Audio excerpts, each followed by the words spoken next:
Bonjour, dans ce mini tuto, je vais vous montrer comment activer facilement le compte administrateur sur Mac. Alors l'activation se fait avec deux commandes. Alors là, comme je vais donner pas mal d'explications au passage, ça va quand même paraître un petit peu plus long. Ce que je vais expliquer ici est nettement plus facile que ce qu'on trouve habituellement sur l'internet. J'ai pas dit pour autant que ce qu'on trouvait sur internet n'était pas bon, puisque en réalité, c'est ce qu'on trouve sur le site officiel d'Apple. Alors comme là je viens de dire, l'activation du compte administrateur se fait en deux commandes. Alors taper des commandes sans savoir ce qu'on fait, c'est pas vraiment l'idéal. C'est quand même mieux et plus sympa avec les explications.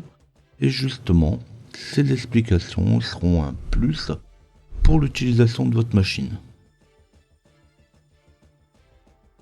Alors pourquoi activer le compte administrateur?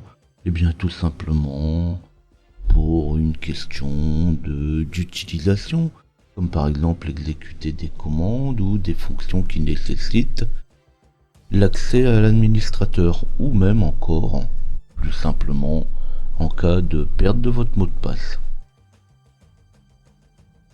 Alors pour information, l'administrateur sur un Mac s'appelle root. Donc en fait, le compte racine de la machine.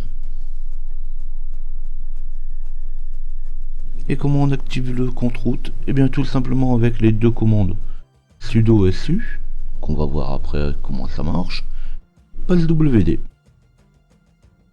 Et c'est tout.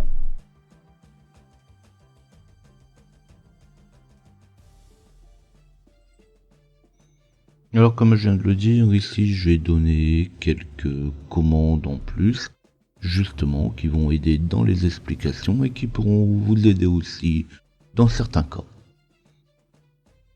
Donc là pour commencer, je vais ouvrir un terminal. Alors, si vous avez un raccourci, vous cliquez sur le raccourci que vous avez mis sur le bureau. Sinon, vous le retrouverez dans Finder ou dans Launchpad, dans les utilitaires. Donc vous ouvrirez le sous-dossier utilitaire et vous trouverez terminal ou console. Une fois que mon terminal va être affiché, je vais commencer par taper une commande whamI, W-H-O-A-M-I, donc qui va permettre de poser la question mais qui suis-je? Et là vous aurez votre nom d'utilisateur.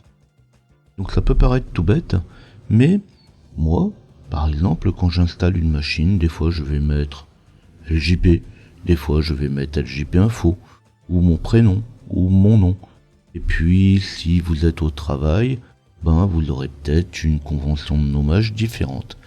Et justement, ça peut être bien de connaître le compte sur lequel vous êtes connecté.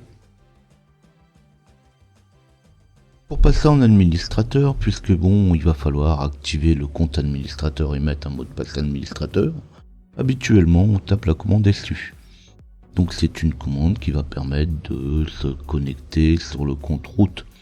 Donc le compte que je disais tout à l'heure, qui correspond au compte administrateur. Alors SU c'est pas pour super user, comme généralement on le voit sur beaucoup de sites internet. En fait SU c'est pour substitute user, pour se substituer à un autre utilisateur. Donc comme on met pas de nom derrière, bien par défaut on va se substituer au compte administrateur, au compte root. Quand je vais taper la commande SU, on va me demander un mot de passe, le mot de passe pour le compte. Et comme j'en ai pas, je peux toujours taper tout ce que je voudrais, je pourrais pas me connecter.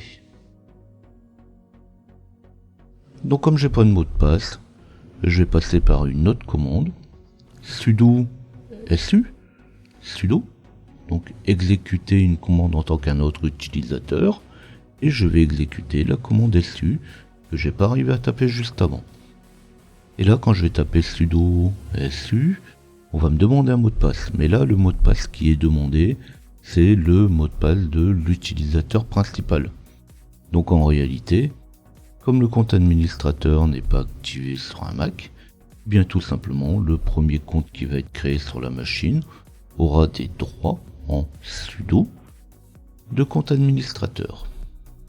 Donc généralement, c'est ce que je disais, c'est le premier utilisateur qui a été créé sur la machine. Donc là, une fois que j'aurai tapé mon mot de passe, je peux faire un Who am I. Donc là, on va voir qu'effectivement, je suis connecté non plus sur mon compte d'utilisateur cette fois, mais sur le compte administrateur, le compte route. Alors c'est pas obligatoire, hein, toutes ces commandes. C'est vraiment pour expliquer comment je fais et comment je m'y prends. Et là, cette fois, je vais pouvoir taper PASWD. Donc là, il va me demander 2 fois le mot de passe. Alors, je ne l'ai pas précisé tout à l'heure, mais bon, on l'a vu. Le mot de passe est tapé en aveugle. Alors justement, il arrive de temps en temps qu'on se trompe. C'est tout à fait normal, de toute façon, on voit pas ce qu'on est en train de taper. Alors de toute façon, on peut le faire autant de fois qu'on veut. Il n'y a pas d'arrêt, il n'y a pas de compte bloqué. En plus, il n'est pas demandé l'ancien. Donc ça, c'est un des privilèges de Root, c'est que Root va pouvoir changer un mot de passe sans connaître l'ancien. C'est bien typique, hein, c'est propre au compte administrateur. Alors bien sûr, on va penser à mettre un mot de passe fort, parce que Root, donc l'administrateur, a tous les droits.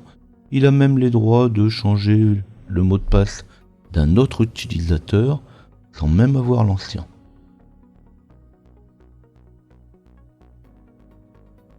Et là, quand c'est fait, on peut quitter. Alors pour pouvoir quitter le terminal ou la console, on va taper la commande exit, ou tout simplement on peut fermer la fenêtre.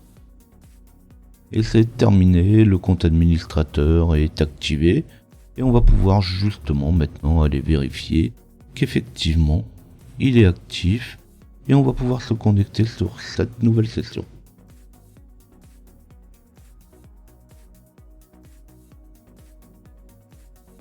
Alors les dernières manipulations qu'on va faire maintenant, c'est plus pour vérifier qu'effectivement le compte a bien été activé. Pareil, bon, c'est pas forcément obligatoire, mais de toute façon, si on a activé le compte, c'est probablement pour s'y connecter derrière.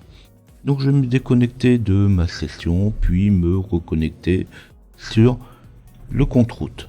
Alors comme je l'ai dit tout à l'heure, eh bien on va taper le compte utilisateur route pour l'administrateur.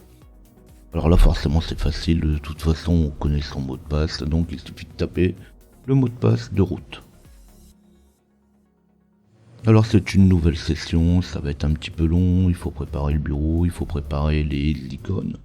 On va devoir passer dans un premier temps par l'étape de confidentialité. Donc justement pour rappeler la confidentialité des comptes. Alors c'est la première fois que le compte est ouvert, c'est un petit peu long comme j'expliquais il y a quelques secondes. Il va falloir créer le bureau, il va falloir créer les icônes, les menus. Donc suivant la machine, suivant les performances de la machine, ça va prendre un petit peu de temps.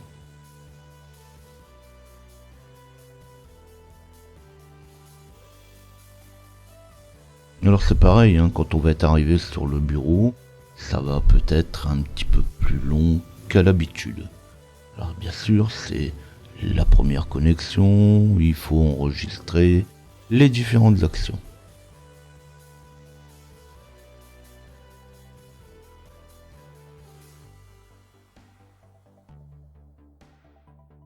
Alors il faut un petit peu de patience, hein, mais on peut quand même lancer les applications. Donc si j'ouvre un terminal et cette fois je tape Who am I, toujours la même commande qui va me demander qui je suis, effectivement je vais bien voir que cette fois je suis connecté sur le compte route. Alors si on regarde un petit peu plus près, à la fin de l'invite de commande, donc l'invite de commande c'est cette première ligne qui est affichée, le début de la ligne, on voit que l'invite de commande se termine avec un hashtag. Donc en réalité, l'hashtag indique qu'on est connecté sur le compte administrateur.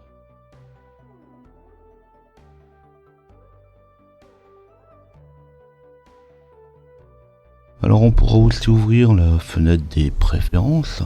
Alors comme c'est la première fois, il va me rappeler que j'ai des mises à jour à faire. Alors on peut les faire quand on veut. Bon, la nuit, ça peut être aussi un peu plus pratique. je vais en arrière pour revenir au panneau de préférence. Et là, je peux ouvrir sécurité et confidentialité. Alors, si vous avez suivi mes tutos, on peut donner ici des droits au programme. Alors, pour pouvoir donner des droits au programme, il faut forcément être en administrateur. Et on voit que par défaut, c'est déjà déverrouillé. Effectivement, je suis administrateur du système.